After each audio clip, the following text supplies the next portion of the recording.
한일 갈등의 문제가 날로 뜨거워져 가고 있습니다. 함께 마음을 모아 이 어려움을 전화위복의 기회로 삼아야 할 것입니다. 일부에서는 이번에 일어난 양국 간의 문제로 우리 경제가 보다 더 깊은 시름과 어려움에 빠지지 않을까에 대한 두려움과 걱정이 있는 것 또한 사실입니다. 그래서 오히려 우리가 더 힘들게 되었다라고 하는 이런 분위기가 조성되고 나아가서는 우리 정부가 일본에 대하여 사죄해야 된다는 식의 이야기들을 공경원이 하고 있는 일부 세력들을 봅니다. 여러분, 이건 전혀 맞지 않는 이야기입니다. 사실 이번 문제의 본질은 우리가 다 아는 바와 같이 전범국 일본의 불법적인 침략과 식민 지배에 대한 명백하고도 솔직한 사죄와 반성이 본질입니다. 그리고 그 방법과 책임을 끝까지 다하고자 하는 진심에 있습니다. 그렇지만 오히려 일본은 전후 지금까지 단 한 번도 이와 같은 명백하고도 분명한 사죄와 반성을 하지 않았다는 것입니다. 오히려 우리나라와 아시아 각 나라들을 옥죄고 최대한 위기를 증폭시키고자 하는 의도가 분명하고 명백하다는 것입니다. 이렇게 되면 양국 간에는요, 불확실성이 보다 더 증대됩니다. 믿을 수 없는 상대가 되는 것이죠. 미국의 신용평가기관들 모건 스탠리나 무디스의 평가들은 이러한 것입니다. 한일 간의 이 경제전쟁의 촉발은 역사적인 문제로부터 기인되어져 있고, 오히려 이것은 오늘의 경제 위기가 아니라 장래 한국과 일본 간의 불확실성이 증폭되는 기회가 될 것이다 라고 말입니다. 그리고 각 나라의 투자 등급을 매길 때 여러분 아십니까? 우리 대한민국이 일본보다도 2단계가 높습니다. 오히려 일본이 훨씬 더 불리한 상태가 되고 있는 것이죠. 이번 기회에 우리 대한민국은 탈일본의 행보와 속도가 더 빨라질 것입니다. 자산과 경제 운용의 불확실성과 불안정성이 커지면 커질수록 우리 국민은 더 단합해왔고 뭉쳐왔으며 위기를 벗어날 힘과 동력을 갖고 있는 민족이라는 것이고, 그 중심에 교회가 있습니다. 이런 상황과 이런 불행한 과거가 있었음에도 불구하고 우리 조국 대한민국은, 이 한민족은 결코 망하지 않았습니다. 이러한 시국에 우리 교단 총회장이신 유정호 목사님께서 목회서신을 발표하고 위기를 기회로 바꿉시다. 저는 이 내용과 시기가 대단히 적절하다고 평가를 합니다. 우리 주보간지에 넣어드렸는데요, 여러분 앞뒤로 잘 읽어보시기를 바랍니다. 그리고 우리의 힘은, 우리의 능력은 하나님 아버지십니다. 한국교회는 이와 같은 신앙과 믿음을요, 영적인 유산으로 물려받았어요. 여러분, 우리 대사교회 역사를 아시죠? 1948년 4월 8일 날 개척이 된 교회입니다. 해방 후 3년이 지나서 개척된 교회.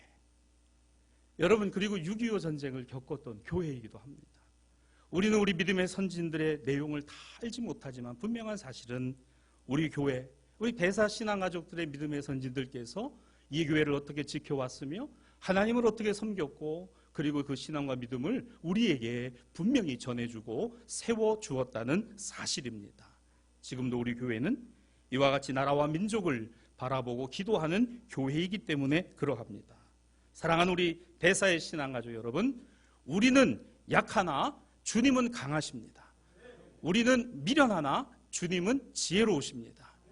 예수 권세 많도다. 할렐루야. 이 믿음과 신앙을 갖는 우리 모두가 되기를 주님의 이름으로 축복합니다. 오늘을 살아가는 우리 삶에 부딪히는 문제는 바로 이런 부분이에요. 안정적이지 못하다는 겁니다. 다른 말로 하면 불안하다는 거죠.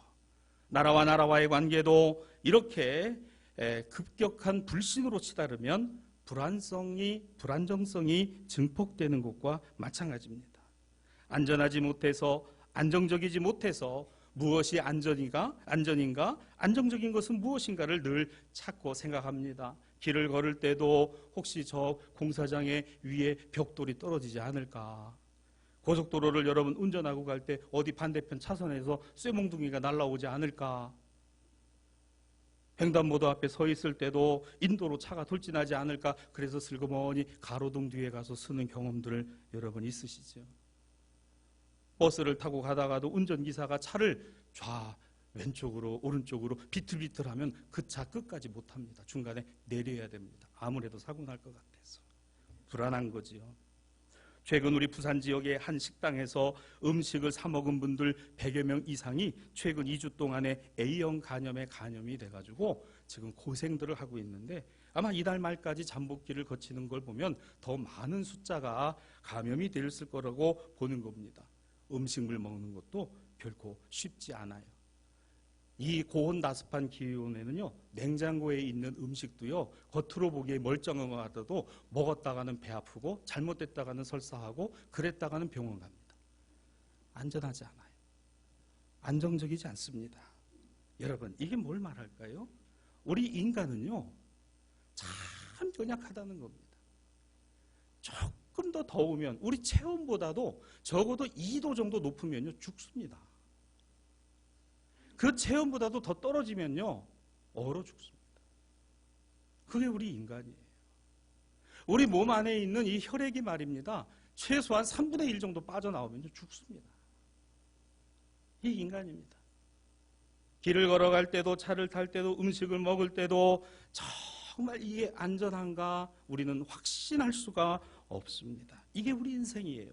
성경은 우리에게 이와 같은 우리의 인생을 정확하게 가르쳐 줍니다. 그러며 우리를 일깨웁니다. 그러며 믿음에 관하여 말씀합니다. 오늘 이 성서 일과에 주어진 모든 본문들은 이러한 일련의 믿음에 관한 흐름을 우리에게 보여주고 있습니다. 늘 불안해할 수밖에 없는 인생, 참된 믿음이 무엇일까? 그리고 이 참된 믿음이 아니면 안 된다는 사실을 명확하게 설명합니다. 하지만 또한 이 믿음을 갖고 살아가는 것 역시 결코 쉽지 않다는 것을 우리는 기억합니다. 때로 잘 믿고 있는 것 같지만 어느 순간 속절없이 무너지고 마는 우리들을 봅니다. 내가 붙들고 있는 믿음이 오히려 나를 더 힘들게 하는 경험을 하기도 합니다. 사랑하는 여러분, 믿음이 어디 있습니까? 믿음이 어디에 있나요? 우리 마음에 있나요? 우리의 삶 가운데에서 우리 경험하는 것 속에 있습니까? 아닙니다. 우리 믿음은 하나님의 아들 예수 그리스도 위에 있어요. 예수님 위에 있는 겁니다. 우리는 주님 때문에 라고 하는 인생을 살아갈 때 연약하오나 감당하고, 미련하오나 주님의 지혜를 의지하고, 힘들지만 그 주님 의지하고 살아가는 것이지, 우리는 결코 강하지 않아요. 우리는 결코 어떤 것에서도 완벽하지 못하다는 사실입니다. 우리의 신앙과 믿음의 정체성은 하늘아버지와 그 아들을 믿는 신앙 고백 위에 있으니 주님이면 되겠습니다. 주님이면 우리 가정이 되겠습니다. 주님이시라면 우리 자녀들을 책임지시겠습니다. 주님이시라면 우리 조국 대한민국이 결코 망하지 않을 것입니다. 이 신앙과 믿음이 말입니다. 주님을 향한 믿음으로 살아가야 할 이유이기도 합니다. 때로 삶이 무너질 때가 있어요. 삶이 퍽퍽할 때가 있습니다. 안개와 같이 희미하고 앞이 보이지 않을 때가 있습니다. 그러면서 우리는 생각합니다. 내가 불행한 가정에 태어났기 때문이야. 오늘 내가 이렇게 힘들고 어려운 건 가난하기 때문이야. 돈이 없기 때문이야. 물질이 부족해서야. 건강이 안 좋기 때문이야. 상황이 나빠졌기 때문이야. 과연 그렇습니까? 돈이 생기고 나면, 물질이 있고 나면, 건강이 좋아지면, 상황이 호전되면, 그러면 우리가 비로소 하나님께 영광을 올려드리든가요?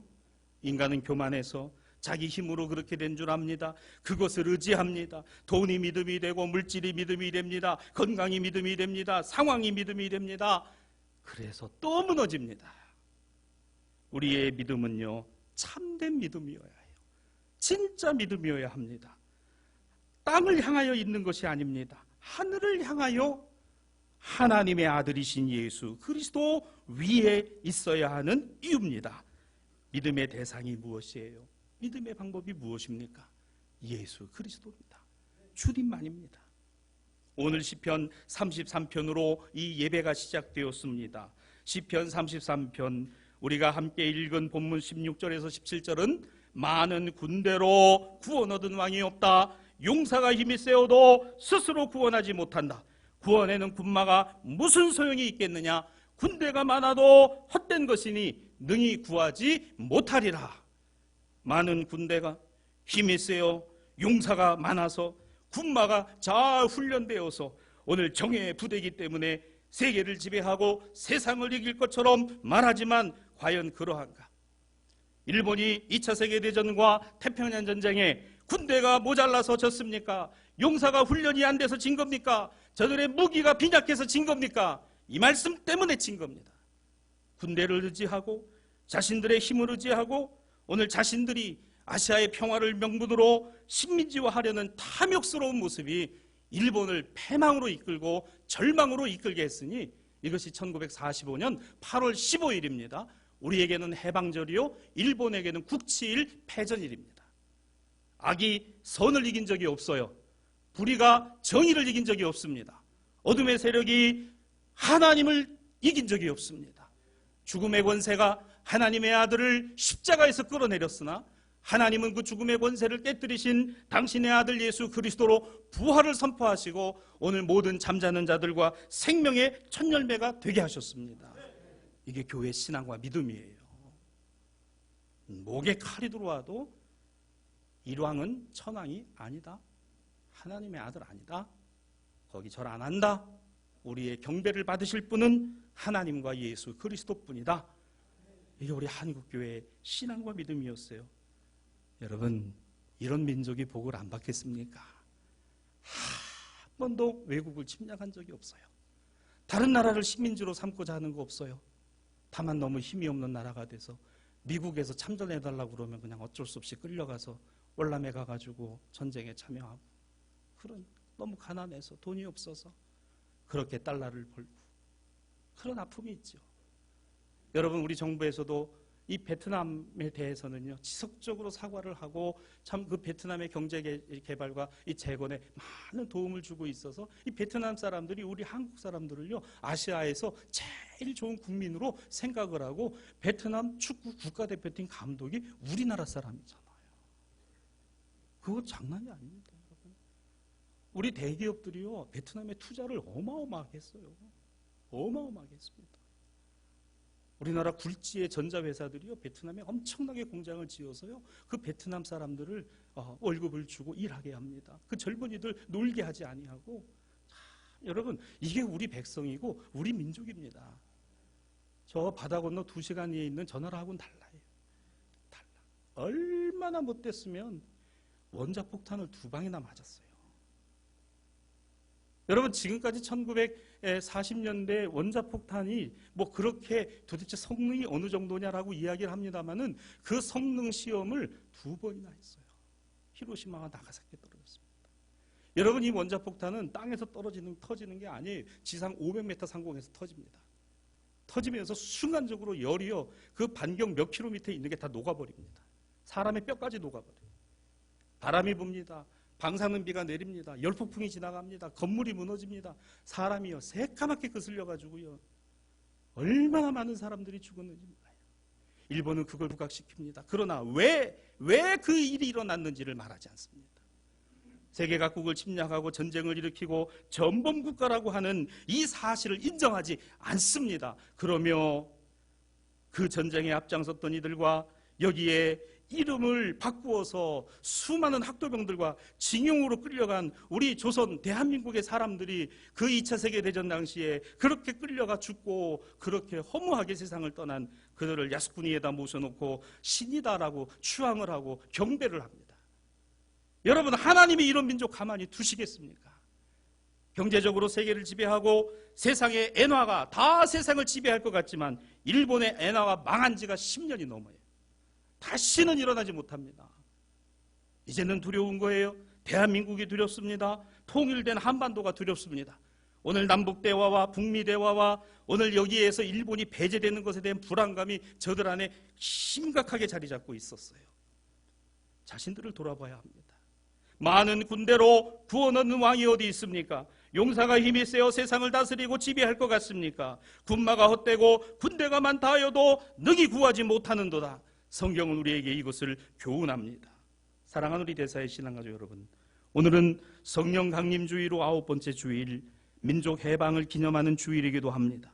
우리는 오늘 본문에서 믿음의 주제를 다시 한번 살펴보고 우리의 믿음이 어디에 있어야 하는가를 이 시간 우리 마음과 심령 가운데 새기기를 원합니다. 첫 번째로 이렇게 새기십시다. 너희 아버지께서 그의 나라를 너희에게 주시기를 기뻐하십니다. 여러분, 우리 신앙과 믿음이에요. 누가? 너희 아버지께서.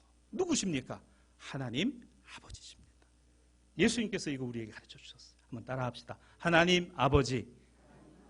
여러분, 기도하실 때 전지전능하신 하나님, 이것도 좋지만 이렇게 기도하세요. 아버지.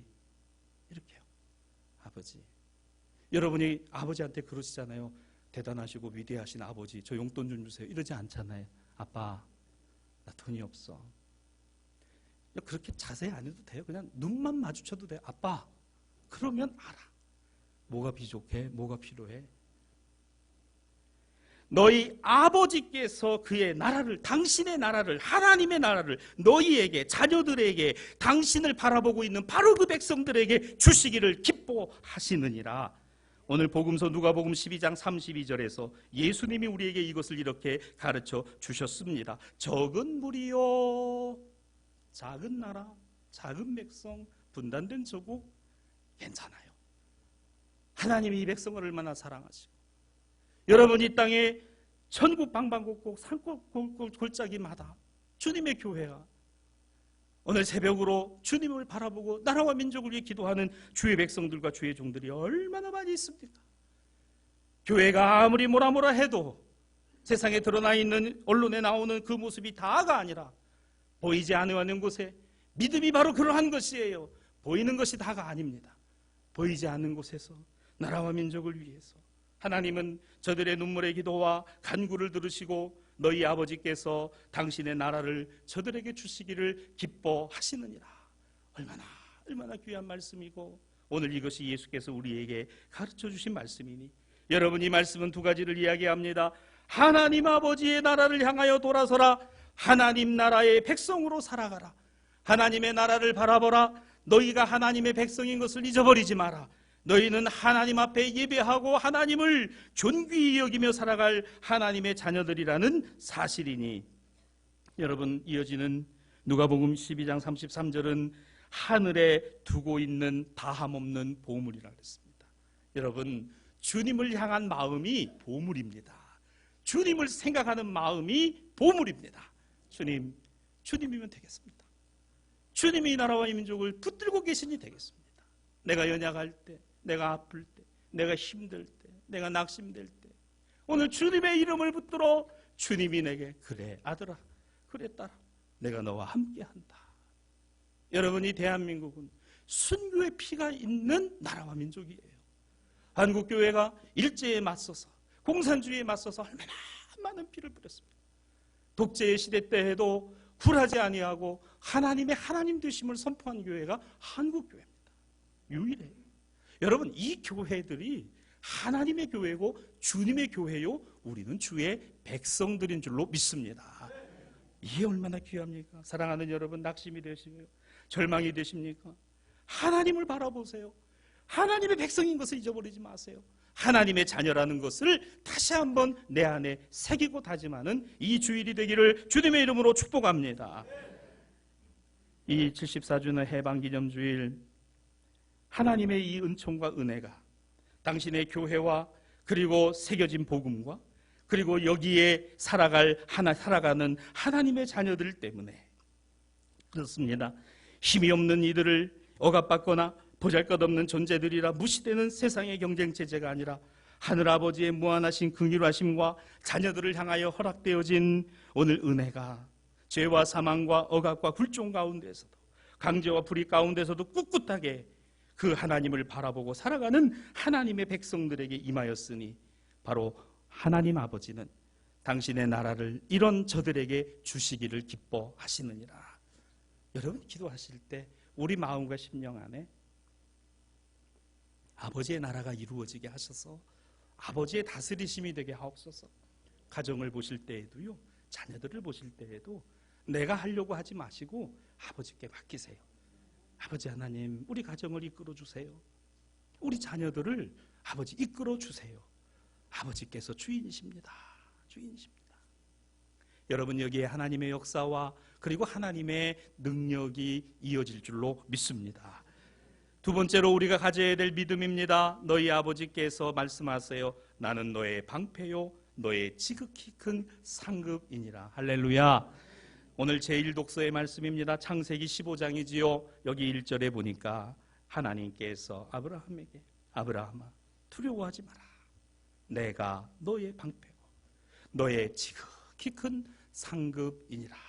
이게 우리가 가져야 될 믿음. 주님이 나의 방패십니다. 주님이 나의 큰 상이십니다. 상급이십니다. 여러분, 이 말씀을 아브라함이 들었을 때가요, 이름 바꾸기 전입니다. 또 하나는 자식이 없을 때입니다. 근데 분명히 창세기 12장 1절 이하에서는 하나님이 아브라함에게 약속을 하셨어요. 하늘의 별같이 무수한 바다의 모래알과 같이 자손의 복을 주시겠다 했습니다. 그런데 여기까지 오도록요, 현실은 눈에 보이는 건 전혀 그렇지 않았어요. 어떻게 될까? 낙심이 됩니다. 어떨까? 실망이 됩니다. 어떨까? 말씀은 말씀이고 삶은 삶이야. 여러분, 우리 이런 생각할 때 많아요. 말씀은 말씀이고 삶은 삶이야. 말씀이 우리에게 들려오는 것은 우라고 하는데 삶은 좌로가. 그러면서 우리 스스로가 합리화를 합니다. 아유, 어떻게 말씀대로 살겠어. 세상 살아가는 건 그게 아니지. 이런 마음이 우리 안에 올 때가 참 많아요. 여러분, 아브라함은요, 그 말씀을 가지고 어떻게 생각을 했습니까? 그는 하나님의 말씀이라고 하는 그 사실 앞에 말씀이다, 그러나 삶은 또 다르다, 우리처럼 생각했습니다. 오늘 제2독서 히브리서 11장 8절 이하에서는 이걸 이렇게 설명했어요. 믿음으로 아브라함이 하나님이 부르셨을 때 순종하여 장래 유업으로 받을 땅으로 나아갔지만 갈 바를 알지 못하고 나아갔는데 믿음으로, 그러며 그는 하나님이 계획하시고 지으실 터가 있는 곳을 바라보았으니 이는 약속하신 분이 신실하시다는 것을 알았기 때문이다 라는 이 말씀이 나옵니다. 히브리서는 창세기 15장을 이렇게 해석을 했어요. 무슨 말입니까? 아브라함이 순종했다 그랬어요. 아, 말씀이니까 그렇지. 그런데 막상 삶에서는 어땠어요? 갈 바를 알지 못하고 나아갔다 그랬습니다. 얼마나 모순된 얘기입니까? 이건 앞뒤가 안 맞는 얘기예요. 내가 하나님의 말씀을 듣고 순종하면요, 길이 열려야 됩니다. 그리고 그 길이 환하게 보여야 돼요. 그리고 정말 문제없이 걸어가야 되는데 거꾸로 됐어요. 말씀에 순종하고 그래, 하나님 말씀대로 가야지. 막상 살아가려고 하니까 깜깜합니다. 보이지 않습니다. 어디로 가야 될지도 모르겠어요. 어떻게 해야 될지도 모르겠습니다. 그래도 갔어. 가면서 하나님이 나와 동행하시고 하나님이 이 길을 지켜주시고 하나님이 여기에 함께하여 주실 것이라는 믿음. 이건 땅을 봐서 생기는 게 아니라 어딜 봐야 돼요? 하늘을 봐서 생기는 겁니다. 하나님을 바라. 그래서 히브리서는 해석합니다. 이는 그가 하나님이 계획하시고 지으실 터가 있는 성을 바라보았기 때문이라. 히브리서 11장 10절입니다. 어딜 바라봤어요? 하나님을 바라봤기 때문에. 하나님을 바라봤기 때문에. 우리 믿음의 선진들이 그러셨어요. 일제를 바라보고 그 득세하는 이들을 바라보고 창씨계명을 하고 우리 언어를 못쓰게 하고 문화말살이 되고 도저히 헤어날 길 없는 그 시대를 살아가셨던 우리 믿음의 선진들은요, 그럼에도 불구하고 하나님 말씀에 뭐 했어요? 첫째, 순종했습니다. 두 번째, 갈 바를 알지 못하지만 갔어요. 이 대한민국은 반드시 독립하고 자주권을 되찾고 일본은 반드시 뭐한다? 망한다. 반드시 망한다. 악이 선을 이긴 적이 없고 불의가 정의를 이긴 적이 없고 어둠이 빛을 이긴 적이 없다. 여러분, 여러분의 삶의 걸음이 이와 같은 길이 되기를 주님의 이름으로 축복합니다. 잘 모르지만 앞이 환히 보이지 않아도 하나님 말씀 순종해서 가는 거예요. 말씀대로 살아보려고 하는 겁니다. 정말 말씀대로 살아보겠다라고 하는 다짐과 결단이 있는 곳에 주님이 함께 하시는 줄로 믿습니다. 근데 아브라함이 어떻게 생각을 합니까? 창세기 15장 2절에 보니까요, 아이고 하나님, 자식 없는 내가 무슨 소망이 있겠습니까? 말씀은 말씀이고 현실은 현실이니 내 상속자 하나님 안 주셔도 돼요. 여기 내 종 나와 함께 하고 있는 엘리에셀이면 되겠습니다. 저에게 상속을 하면 되니. 그러면 하나님도 또 더위 먹으셔서 실수하신 것 같은데, 뭐 하늘에 그거 바다 그거 없어도 돼요. 하나님 오해하지 마세요. 하나님 내가 뭐라 그러는 거 아니에요. 그냥 여기 엘리에셀이면 되겠습니다. 엘리에셀이면 되겠어요. 하나님이 그래, 뭐 너도 나이가 많이 이제 들었고 뭐 임신하긴 틀린 것 같으니까 안 되겠다. 그랬습니까? 여러분 안 된다고요? 우리는 안 되죠. 하나님이 하시면 됩니다. 여러분 오늘 이 말씀에 15장 2절 창세기 15장 2절의 본문은요 안 된다는 거예요. 아브라함은요 하나님 엘리에셀이면 되겠어요. 그냥 엘리에셀에게 제 이 신앙과 믿음의 유산 다 내려주려고 합니다 라고 얘기를 합니다. 하나님 말씀이에요. 창세기 15장 4절 이하입니다. 여호와께서 말씀하시기를 야 아브라함, 그 사람이 너의 상속자가 아니고 내 몸에서 날짜가 너의 상속자가 될 것이니 내 자손이 이와 같을 것이니 자 나를 따라오라. 하늘에 나가 다시 별을 보여주며 저 별과 같이 내 자손이 이와 같으리라. 아하 6절입니다. 아브라함이 여호와를 믿으니 믿으세요. 가정을요 자녀요 믿으시기 바랍니다. 하나님이 만지시고 하나님이 반드시 이끌어 가실 것을 믿으세요. 왜 기도하면서 안 믿으세요? 하나님의 뜻이 그 가운데 이루어지기를 구하시잖아요. 여러분 엘리에셀이 아니라 이삭이라는 거예요. 영적인 DNA는 엘리에셀에게 가는 게 아니라 이삭에게 가는 것이라는 겁니다. 하나님의 자녀라는 DNA는 예수 그리스도를 통해서 우리에게 값없이 주신 것이니 이것이 구원의 은총입니다. 우리는 하나님의 DNA, 그리스도의 영적 DNA를 소유하고 있어요. 일본의 총리인 아베 신조의 할아버지는 아베 간이라는 사람입니다. 그는 일본의 중의원, 국회의원을 거쳤고 전범이었던 도조 히데키 퇴진운동을 벌인 평화주의자가 사실 아베의 아버지입니다. 아베의 할아버지입니다. 그리고 아베의 아버지는 아베 신따로라고 여러분 들어보셨을 거예요. 나카소네 야스히로가 일본 수상을 할 때 우리 노태우 정권 당시입니다. 일본의 외무상, 외무대신을 역임했던 것이 바로 이 아베의 아버지입니다. 그런데 이 아베의 아버지는 우리나라와 아시아의 각 나라들과의 이 평화 설린 관계를 만들기 위해서 외무대신으로, 외무부 장관으로 참 많은 노력을 했어요. 그게 아베의 아버지입니다. 그런데 희한한 거는 이 아베의 외할아버지예요. 아베의 외할아버지가 누구냐 하면은 기시 노부스케라고 하는 일본의 총리를 지낸 사람입니다. 근데 이 기시 노부스케는 2차 세계대전 태평양 전쟁 당시에 일본의 수상이었고 육군선 대장이었던 도조 히데키라고 하는 이 수상 밑에서 상공부 장관을 했었어요. 그리고 아시아 각 나라를 대한민국을 비롯해 침략해서 들어갈 때 저 일본의 청일전쟁 이후에 만주에다가 일본의 괴뢰 정권을 세우는데 우리 역사에서 배우는 만주국입니다. 이 만주국을 세우고 그 통치를 이끌어갔던 사람이 이 기시 노부스케 아베 외할아버지예요. A급 전범입니다. 그리고 지금 일본의 이 보수 극우파를 대표하는 자민당, 이 자민당을 만든 사람이 아베 외할아버지입니다. 아베의 어머니는 이 기시 노부스케의 딸이에요. 여러분 참 재밌지 않습니까? 아베의 아버지와 할아버지는 평화주의자였고 어떻게 하든지 한국과 주변 아시아 국가들과 좋은 관계를 만들어서 가려는 이러한 분들이었는데 이 외가 쪽은요 아주 이 폭망 집안이에요. A급 전범입니다. 근데 어떤 이유에 의해서 이들을 풀어주고 했는지 도조 히데키는 사역을 당했습니다.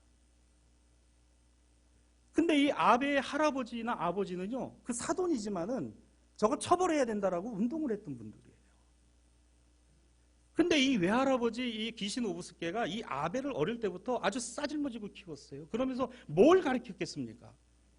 일본은 침략 국가가 아니야. 일본은 원폭을 맞아서 우리는 피해 국가야. 우리는 사실 아시아의 해방을 위해서, 아시아 평화를 위해서 그렇게 대동아 전쟁을 했던 것이고 저 미제국주의자들 때문에 우리가 이거 가르치고 이거 훈련시킨 거예요. 1945년 일본이 패망하고 나서 지금 현재 일본의 헌법을 평화헌법이라고 합니다. 이 평화헌법의 제구조는 일본은 향후 전쟁을 할 수 없고 군대를 형성할 수 없도록 되어 있습니다. 군대 있는데요? 군대가 아니에요. 자위대. 다시 말해서 자기네를 지키는 그러한 무력이다. 그래서 자위대지 절대로 파병 못합니다. 절대로 전쟁 못하게 돼 있어요. 이게 일본의 평화헌법 구조입니다. 이거는 미국이 만들어서 아예 일본의 법으로 삼아버렸어요. 이걸 바꾸려고 하는 거예요. 이거를 바꾸겠다는 거예요. 여러분, 대한민국에 문제가 생기면은 부산항을 통해서 들어오려고 합니다. 100년 전에 그랬어요. 그래서 무슨 우리나라 근대화를 위해서 철도를 놔주고 도로를 놔줬다고요? 저 호남의 곡창지대의 쌀을 수탈해 가기 위해서 철도를 놔주죠. 여러분, 이런데도 아직까지도 이거를 모르고 일본 수상에게 우리가 사과를 해야 된다느니, 일본이 우리를 근대화시켰다느니 이런 소리를 하고 앉아있습니다. 이게 우리 보수라는 사람들이에요. 부끄러운 줄 알아요. 역사에 부끄러운 줄 알아요. 피를 흘리고 순교의 목숨으로 제암리에서 예배드리는 그 시간에 문을 걸어 잠그고 불태워 죽인 사람들이 일본 군인들입니다. 여러분, 아베의 와이프, 아베의 처가 누군지 아세요? 아키에라고 하는 여자인데, 이 여자는 일본 전범 제거회사 사장의 딸입니다. 유명한 모리나가라고 하는 이 일본의 전범 기업, 이 캐러멜 만드는 회사입니다. 아주 큰 회사예요. 여러분, 한때 우리나라에 모 식품회사를 통해 가지고 요만한 곽에 황토색으로 되어 있는 밀크 캐러멜이라고 하는 것이 들어온 적이 있어요. 그 안에 보면은 이렇게 정사각형으로 해갖고 종이로 싸가지고 이 캐러멜 그 3개 해가지고 9줄 이렇게 딱 들어가 있는, 이렇게 딱 열면은 그 캐러멜 아주 맛있습니다. 제가 그거 좋아했거든요. 모리나가에서 만드는데, 이 모리나가라고 하는 회사 회장의 딸이 지금 아베 신조의 와이프입니다. 1899년에 세워진 회사예요. 이 회사가 왜 전범기업인지 아십니까? 일본이 대한민국을 침탈을 하고 중국과 아시아 각 나라를 침탈할 때 군인들의 전투식량을 만든 회사가 이 모리나가예요. 여러분, 반성하지 않아요. 참여하지 않습니다. 회개하지 않아요. 참여하고 회개해야 구원이 있지, 하나님 앞에 돌이켜 회개하지 않는데 어떻게 구원이 있고 은혜가 있습니까? 어떻게 일본과 화해가 되고 어떻게 일본을 용서할 수 있느냐? 참여하고 회개해야 된다고. 안 하는 거예요. 아직도 무력을 의지하고, 아직도 힘을 의지하고. 여러분, 아베는 할아버지와 아버지의 DNA를 받았어야 되는데 외할아버지와 엄마의 DNA를 받았어요. 그래갖고 저렇게 제정신이 아니에요. 여러분, 얼마 안 남았습니다. 악이 선을 이긴 적이 없고 불의가 정의를 이긴 적이 없어요. 얼마나 모순된 얘기를 하는지 모릅니다. 우리는 역사 인식 때문에 이러는 거 아니다? 과연 그렇습니까? 박정희 정권 당시에 6.3 한일 수교회담 당시 그 수교회담에 앞장섰던 이가 아베의 외할아버지 기시노부스케입니다. 박정희 대통령과 그 합판을 벌여서 협상을 했을 때 8억 달러 가지고 다 끝내자고 했어요. 그게 소위 전후 보상금입니다. 우리는 그 돈을 받아서 가난을 딛고 일어서는 그러한 돈으로 삼았지만 그 돈이 우리나라 들어와서 3분의 2 가까운 돈은 우리나라에 들어와 있던 일본 기업들에게 다 흘러들어갔어요. 이게 역사적 팩트입니다. 박정희 정권은 그 기시노부스케에게 외국인이 받을 수 있는 가장 큰 훈장을 달아줬어요. 그러니까 아베가 저렇게 길길이 날뛰는 겁니다. 민족의 해방이 되고 친일파들을 제대로 정리하지 못했기 때문에 오늘날 이 문제가 아직까지도 오고 있다는 거예요. 사랑하는 여러분, 교회는 온전히 하나님 아버지와 예수 그리스도만을 붙들어 살아왔어요. 이것이 우리의 신앙 고백이었습니다. 당시의 교단의 지도자들은 신사참배해라, 공성요배해라, 창씨개명해라, 이런 소리를 했습니다.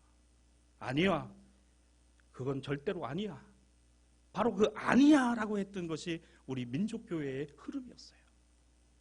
사랑하는 신앙가족 여러분, 우리가 하나님의 나라를 바라보고 있다는 것은요, 이 세상에 보이는 그 모든 것이 다가 아니다라는 것을 전제하고 있습니다. 세상의 모든 것들이 정치적 역학관계만으로 움직여지는 것 같죠? 하나님이 이 역사의 주인이십니다. 주관자이세요. 우리가 이 세상을 떠나는 그 순간까지 하나님은 우리와 함께 하시고 동행하시니, 사랑하는 여러분, 아브라함의 신앙과 믿음은 이 말씀을 통해서 엘리에셀이 아니라 내 몸에서 날 상속자니라. 히브리서 11장 15절 이하입니다. 아브라함은 나온 바 본향만을 생각하는 것이 아니라 이제는 더 나은 본향을 사모하니 어디에 있어요? 하늘에 있는 것이니라. 히브리서 이렇게 해석했습니다. 사랑하는 여러분, 우리 조국 대한민국과 이 백성들을 하나님은 긍휼히 여기시는 줄로 믿습니다. 모쪼록 바라기는 이번 8.15를 기점으로 해서 일본에 진정한 참여가 있었으면 좋겠어요. 이것이 아니구나. 그러나 그러기에는 결코 쉽지 않아 보입니다. 일본의 양심 있는 시민들과 시민단체들, 일본의 그리스도인들은 어떻게 생각을 할까? 우리와 같은 생각입니다. 말씀을 정리합니다. 오늘 우리는 시편 본문 시편의 33편을 통해 이 예배의 자리에 나왔습니다. 20절로 22절입니다. 우리 영혼이 여호와를 바라미요 우리 마음이 그를 즐거워하미요 여호와여 우리가 주께 바라옵나니. 사랑하는 신앙가족 여러분, 우리가 하나님을 바라보는 것이요, 우리의 마음이 그분으로 즐거워하는 것이요, 우리가 주님을 바라봄이니 이것이 하나님의 나라, 하나님의 백성들의 모습이니 오늘 우리의 모습이기를 주님의 이름으로 부탁합니다. 이렇게 이 믿음이 바로 이 가운데, 우리 가운데 이어지게 될 것입니다. 마지막 결론입니다. 오늘 누가복음 12장 36절 이하에서 예수께서는 비유의 말씀 하나를 설명하셨는데, 이 말씀을 보면요, 한 주인이 혼인집에 돌아와 문을 두드릴 때 열어준 종들이 있다 그랬어요. 근데 그 종들이 잠자고 있을 때나 깊은 잠에 들어 있었던 시간에도 주인이 두들기니까 얼른 나가서 주인을 맞이했던 종들에 관한 비유인데, 여러분 그렇습니다. 아시는 대로 예수 그리스도 다시 오심을 기다리는 교회와 성도의 모습이 여기에 투영되어 있어요. 동시에 한 가지를 여러분에게 권면합니다. 주인을 맞이할 종들은 깨어 주인의 얼굴을 보고 눈을 마주쳤습니다. 주인을 맞이한 종들은 주인의 얼굴을 보고 주인의 눈과 내 눈이 마주하는 아이 컨택이 되었다, 그 얘기입니다. 즉 하나님을 바라보는 겁니다. 주님을 바라보는 거예요. 오늘 우리의 신앙과 믿음이 여기에 있어야 합니다. 하나님을 응시하는 하나님 아버지, 우리 조국 대한민국과 이 한반도를 지켜주시고 붙들어 주실 줄 믿습니다. 일본에 어떤 교회가 있더라도 능히 이겨낸 우리 믿음의 선진들처럼 오늘의 한국교회가 이겨나가게 하여 주시옵소서. 여러분, 우리의 삶이 세상에 있는 것 아니라 세상 가운데 역사하시는 하나님께 있습니다. 주님께 있습니다. 주님을 바라보십시오. 주님을 바라보십시오. 주님이 우리의 아버지이십니다.